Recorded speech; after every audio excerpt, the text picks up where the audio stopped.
عاملين ايه يا حلوين؟ أنا سوكا، ورجعنا لكم تاني في بودكاست سوكا الهلاسة، المكان الوحيد اللي بنحكي فيه الحاجات اللي بتوجع ونضحك عليها عادي. النهاردة بقى هنتكلم عن السؤال اللي بيبان حلو من بره بس من جوه مصيبة. عارفين السؤال ده؟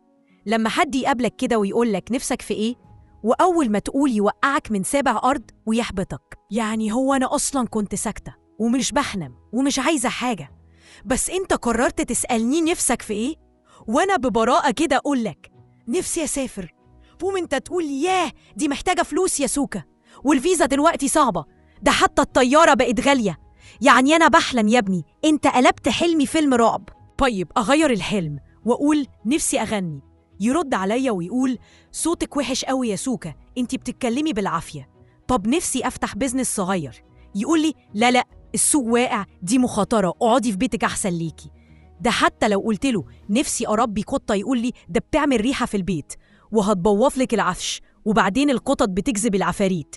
إيه يا جدعان؟ طب نفسي أتنفس، هتقول لي طبعا لا، الهوا دلوقتي ملوث ما تتنفسيش. وبعدين في بقى مستويات متطورة من الإحباط. يعني إيه؟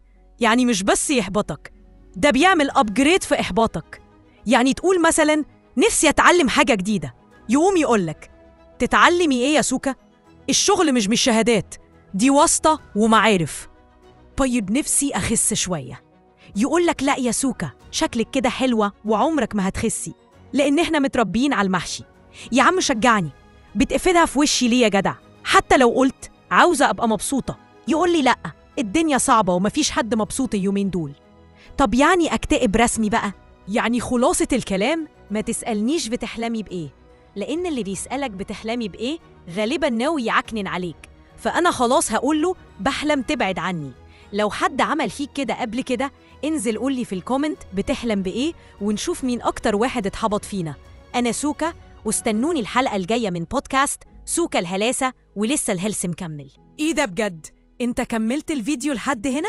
لو الفيديو ده عجبك، وأنا متأكدة إن هو عجبك، يبقى لازم تدوس سبسكرايب وتبعت لي لايك وتفعل الجرس علشان كل فيديو ينزل يدق الباب عندك، وسيب لي كومنت حلو زيك كده يخليني أستمر أشوفكم في فيديوهات جاية. باي.